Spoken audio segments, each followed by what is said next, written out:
The secret wealth block. It sounds maybe a bit dramatic, but stay with us. Because that feeling, that judgment, our sources are framing it as a real psychological barrier, something that's actually holding you back from your own financial goals. It's like you're fighting yourself internally about money. That's the core of it. You're in what we could call an energetic conflict.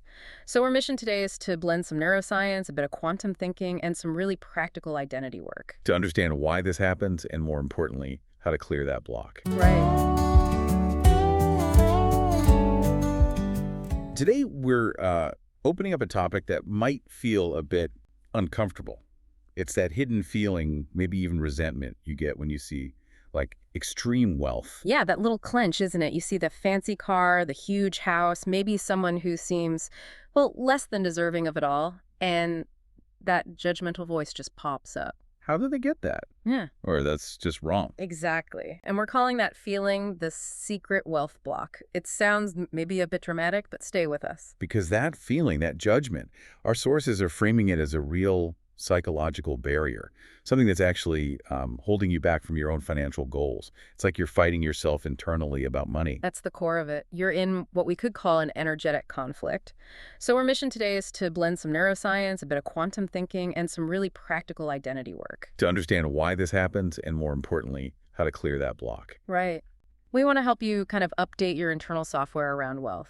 And we've got two really big takeaways for you. First, a major shift in focus. Moving away from judging others, that whole why them question. And shifting towards asking, okay, who do I need to become to create that kind of success for myself?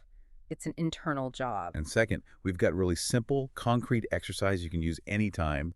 It's called Bless and Release. We'll walk you through it. Yeah, it's designed to literally help rewire those automatic negative responses in your brain. Okay, so let's dive into this paradox first, this internal conflict. Okay, so picture this. You're ambitious, right?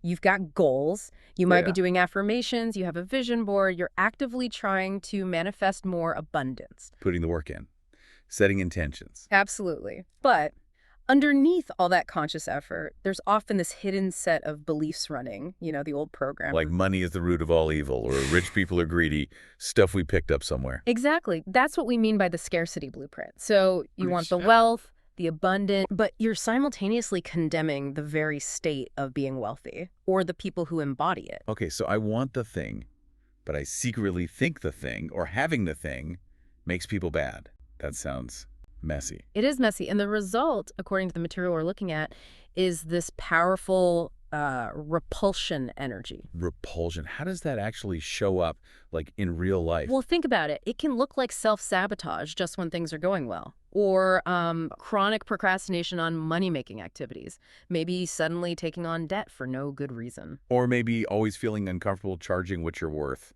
taking the lower-paying gig because the bigger one feels icky. Precisely. You're trying to tune into the frequency of abundance while simultaneously broadcasting static on that same frequency through judgment and resentment. It's like wanting to drive north but constantly steering the car south because you secretly believe north is dangerous. That's a great way to put it. The signals are completely crossed. You can't really embody wealth if your dominant vibe towards it is condemnation. Resentment is just a really strong signal of rejection. Okay, but hang on. Some people might be thinking, look, resenting a billionaire for, say, their company's environmental record feels justified. How does that stop my promotion or my small business growth? Is it really that direct? That's a fair question. And this is where we move from the sort of energetic idea to the actual brain science, because it's not just vibes, it's biology. Okay. When you feel that judgment, especially about status or resources, it activates a specific part of your brain. The amygdala. The primitive brain, fight or flight central. That's the one. Its only job is to keep you safe. Now, if your deep-seated programming, that scarcity blueprint we talked about, has linked wealth or being rich with danger. Danger like what? Like becoming isolated, losing your friends, being seen as greedy, family fights, stress. All of those. If wealth equals danger in your subconscious library, then seeing signs of wealth triggers the amygdala as if it's seeing a predator. Success itself registers as a threat. Wow. So when I see that flashy lifestyle and feel resentment, my amygdala isn't just having an opinion, it's sounding an alarm. Danger. Avoid this. That is exactly the insight here. The amygdala kicks into defense mode. repulsion. Your brain then literally starts working to protect you from the perceived danger of becoming wealthy. How does it protect you? By making you mess things up. Essentially, yes. It can dampen down the parts of your brain you need for success. Things like the reward pathways involving dopamine and, critically, the prefrontal cortex, your CEO brain that handles planning, strategy, complex goals. So if the amygdala is yelling, threat, threat, the part of my brain that strategizes for financial growth just can't get the resources. It's busy dealing with the perceived emergency. You got it. You feel stuck, confused, maybe unable to see opportunities right in front of you. Because the brain power needed for future building is being redirected to immediate threat avoidance. So to actually achieve wealth, you have to change the brain's label for it, from threat to safe. Safe, desirable, possible. You have to fundamentally change that association. Otherwise, the amygdala will keep hitting the brakes. And that defense mechanism, it probably reinforces who we think we are, right? Like, if being successful is dangerous, then I must be someone who avoids it to stay safe. Absolutely. You might unconsciously build an identity around being, say, the good person who struggles, or the artist who doesn't care about money. It feels safer than risking the perceived dangers of wealth. This leads us right into identity. The source material had a really interesting story about this, didn't it? An entrepreneur. Yeah, someone who was really driven, really ambitious, but just kept hitting an income ceiling. And they realized they had this deep, almost hidden belief that being truly wealthy meant being, well, unethical or isolated. So every time they got close to a big breakthrough, boom, something would go wrong. A deal would fall through. They'd make a mistake. Their subconscious was basically saying, nope, too dangerous, abort mission, because crossing that line felt like it would mean losing their integrity or their community. and the big shift for them wasn't about finding a better marketing strategy, was it? No, it was internal. It came from asking a different kind of question. They stopped asking the how-to questions, the tactical stuff. Like, how do I make $1 million? Or Yeah. how do I find better leads? Right. Those are questions about doing. The game-changing question became, who do I need to become in order to naturally attract and handle $1 million while staying true to my values? Oh, wow. That shifts everything from external actions to internal being. Exactly. It's about identity transformation, not just transactions. So what came up when they asked, who do I need to become? It wasn't business school stuff. It was qualities of character, things like radical integrity, fierce generosity, unwavering confidence, a deep sense of self-worth. So by focusing on becoming that person first. Yeah. The actions needed to create the wealth just started to flow more naturally. The block wasn't really about money. It was about the current version of self not being aligned energetically or psychologically with that next level of success. So the real work isn't just changing your bank balance, it's upgrading your sense of self, making that wealthier version feel safe and authentic. That's the key. You have to make the identity of the successful person feel safer and more desirable to your nervous system than the identity of the person who struggles or plays small. Once your brain connects, say, integrity and abundance as partners, the amygdala chills out. Which brings us perfectly to the big takeaway shift, how we need to reframe our reaction when we see success out there. Right. First step, stop asking the scarcity question. Which is, why did they deserve it? Or how did they get that and I didn't? That question just reinforces the old judgmental blueprint and keeps your amygdala fired up. okay, so ditch that question. What's the replacement? The abundance question. The replacement is rooted in learning and possibility. What can I learn from the energy or the state they've cultivated? And importantly, how does their success show me what's possible for me too? So that flash of envy or judgment, Mm-hmm. you're saying we should see it differently. Yes. See it as a helpful signal. The source calls it a quantum flag. It's like the universe waving at you saying, hey, you're judging something you secretly desire. Pay attention. That flag tells you exactly where you need to do your inner work. Precisely. Okay, but I need to push back again slightly here for the listener. What about genuine inequality? What about people who did get wealth unethically? Are we supposed to just bless billionaires who avoid taxes or harm the planet? That feels wrong. That's a really important clarification. Thank you for bringing it up. This is not about condoning unethical behavior or ignoring systemic problems. Not at all. It's about recognizing that your personal internal state of resentment isn't actually changing those external issues. It's primarily hurting your state, your energy, your ability to create.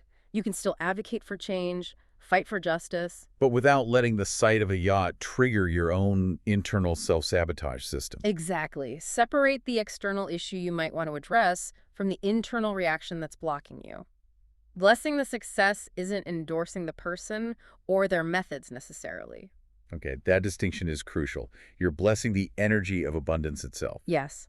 And doing that sends a powerful signal back to your own nervous system, to your amygdala. It says, okay, this state of abundance, it's safe, it's desirable, it's actually possible for me too. You're shifting your brain's association, moving from seeing success as a threat in a zero-sum game. To seeing it as a possibility in an abundant universe.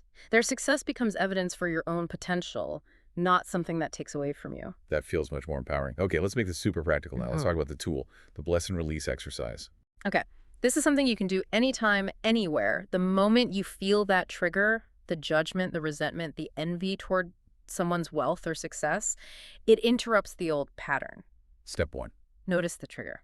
Get really specific. What was the thought? That car is ridiculously expensive. Must be nice to afford that vacation. They probably cheated to get that. Just notice the thought without judgment of the thought itself. Okay, pinpoint the judgmental thought. Step 2. Take a deep breath and acknowledge. This is key. Don't beat yourself up for having the thought. Just notice it. Take a conscious breath and recognize, there's that old scarcity program running. You're just observing it. Like seeing an old piece of code pop up on a screen. Okay. And then, step 3. Step 3 is bless and claim. You actively use this phrase, either silently to yourself or even whispered if you're alone. I bless that abundance, and I claim that experience is possible for me too. I bless that abundance, and I claim that experience is possible for me too. Yeah. And remember the nuance we just discussed. You're not necessarily blessing the person if their actions bother you. You're blessing the energy of the success, the reality of the abundance they represent. And by blessing it, you're telling your subconscious, this energy is welcome here. I'm open to this. Exactly. You're making energetic and psychological room for that frequency in your own life. You're retraining your brain one trigger at a time. This really reframes resentment, doesn't it? It's not some righteous indicator of injustice, necessarily. It's more like an internal alarm system based on old, outdated programming, a scarcity blueprint. But the good news is, we can update the software. Absolutely. You, the listener, have the power right now to start rewriting that code, changing that blueprint from scarcity to possibility. And thinking about that future version of you, the one who has achieved the success you desire, they probably don't spend a lot of time feeling resentful of other successful people, do they? Probably not. They're more likely looking for things to learn, feeling inspired, or blessing others' success because it reinforces their belief in abundance for everyone, including themselves. That perspective shift alone feels like it unlocks energy. From feeling like a victim of others' success to feeling empowered by it. It really does change the game. It moves you from feeling like you're fighting against something to feeling like you're aligning with possibility. So let's leave everyone with something concrete to try this week. A final thought. Okay. Think about what specific thing tends to trigger that resentment or judgment in you most often. Is it, I don't know, seeing people post vacation photos on Instagram, a certain type of expensive car, hearing about huge business deals? Find your personal quantum flag. Yeah. Identify one specific trigger and commit, just for this week, to stopping the judgment around that one thing. So every time it pops up, Catch it. Take the breath. Use the phrase, I bless that abundance, and I claim that experience is possible for me too. Let that old story, that old limitations start to dissolve right here. start blessing the energy you want to attract. And just notice what starts to shift in your energy, your mindset, maybe even in the opportunities that show up. It can be surprisingly fast. Fantastic. Thank you. Lots to think about there. We'll catch you next time on The Deep Dive.